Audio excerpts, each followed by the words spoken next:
Very well, ladies and gentlemen. So, in this episode, we're definitely going to talk about Dominic Calvert-Lewin. We're going to talk about Bruno Guimaraes. We've got some stats started back from the Le Grove head of analytics. What was his name? Oh my God, Adam Revouge. So we got some stats from him as well. So what he is doing, of course, if you have seen some of my episodes before, he does all the statistics as to which centre mid should Arsenal target in terms of data and analytics, and of course the striker as well. So again, he's got a bit of update into that, and I already mentioned it. If I get something really interesting in terms of transfer news or what kind of player that Arsenal should actually look into in terms of proper statistics that would actually benefit, I think that kind of content makes a lot of sense. If it does, let me know in the comments as well. So today we're going to look into the role of Matteo Guendouzi, what he's actually doing in Marseille this season, and of course Bruno Guimaraes. There's something wrong with Bruno Guimaraes this season. He's not the same Bruno last season what he was. So we're going to compare Thomas Partey's last season with him, as Adam has done it. I'm not going to say I am going to do it, but it's already done. So I'm just going to bring that to you guys. So also, Edu may want to keep a close eye on the developments on Paul Pogba. So, well, Ian Wright has this eye on Paul Pogba. So Ian Wright says, yes, Pogba is back to his best. He is, and with all the stuff that's happened with him, he's getting it right on the pitch. He's put it all to the side, and to be honest, he's putting in good performances. He was unlucky there not to score against Villa, but I thought with his ability, he should have scored. Great touch, great play, great awareness, great skill. He's getting everyone playing, and that's what he does. He was everywhere. He was in his own box. He was up there in their box. He was doing everything today. That's what he can do with his creativity. You can give him this much time when you have willing runners like Marcus Rashford. That is just fantastic. A super pass. I'd love to have someone like that. So Ian Wright is a big fan of Paul Pogba, and he wants him to come to Arsenal. That's so crazy stuff, man. That's really good. That's really great, actually. So here's what Paul Pogba recently said about his transfer from Manchester United. He says, I always speak to my former Juventus teammates like Paulo Dybala. I'm in Manchester. I still got a contract there for a year, and then we'll see. I want to finish well there in Manchester, and they'll see, and then let's see what happens. So Paul Pogba, would you actually consider Paul Pogba to Arsenal? That's a straightforward question. Still young, World Cup winner, Europa League winner. He is a winner. One thing is pretty much clear. But I think he requires some champion players around, which he wants to see if the club is spending enough so that they are actually going to win something. Otherwise, he's the worst player in terms of his mood. That's what I felt about his whole time in Manchester United.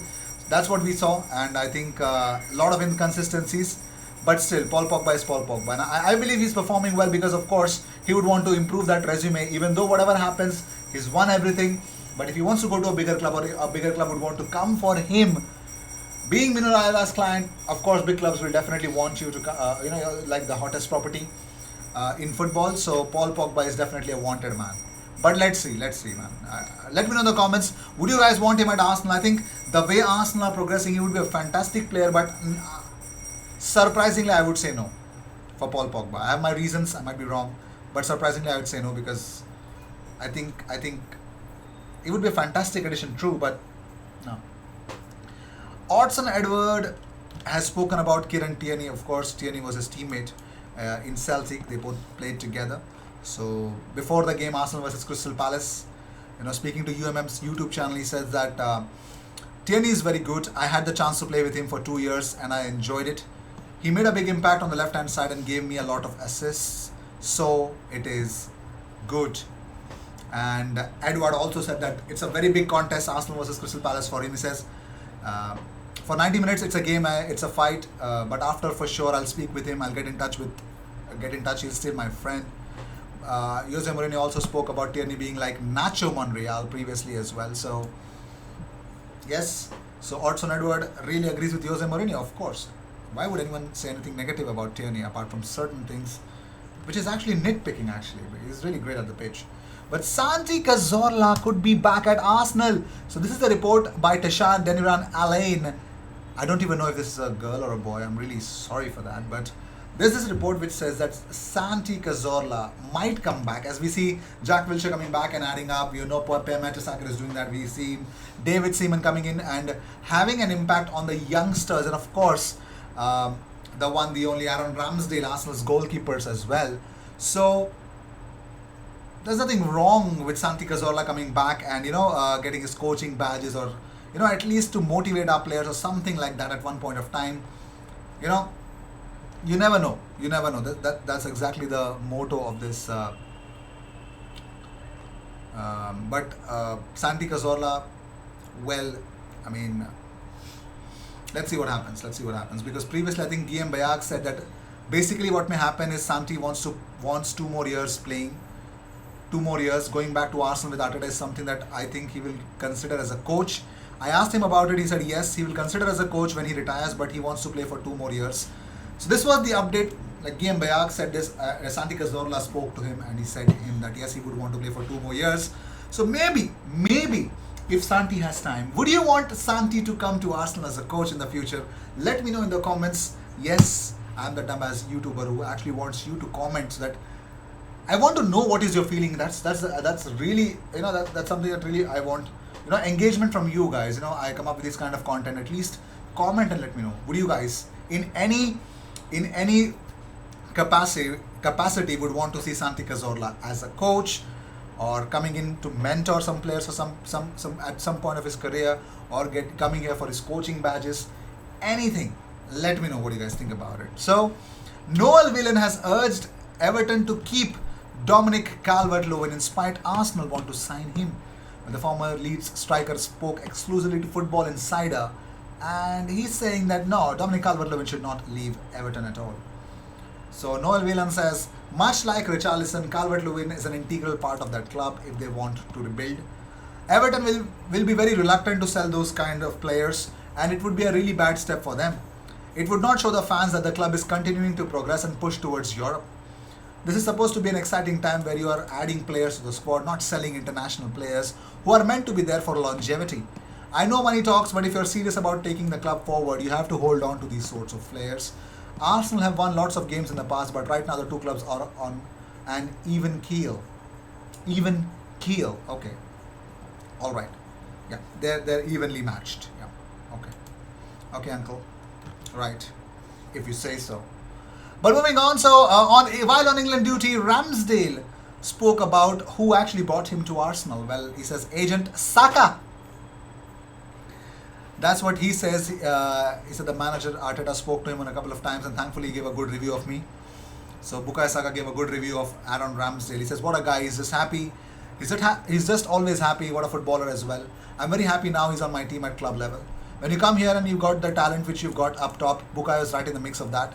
Just can't help but smile when he's mentioned or when he's in the room. So,